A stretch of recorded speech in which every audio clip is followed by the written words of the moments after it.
আমি তাহাতে দিবে তুমি চরণ দেবই আমি তাহাতে দিবে তুমি চরণ দিবই আমি দূরে যাবে বনে দয়া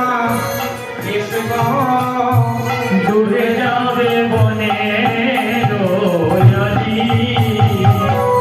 আর সব সখারা যখন একত্রিত হয়ে বলছেন কানাই তুমি তো চলে যাচ্ছ নন্দালয়ে আর আমরা ফিরে যাচ্ছি আমাদের গৃহে। শেষবারের মতো একবার তুমি দেখা দাও, বাড়ি গিয়ে যদি ঘুম ভাঙে তাহলে ইহকাল, আর যদি পরের দিন ঘুম না ভাঙে তাহলে হচ্ছে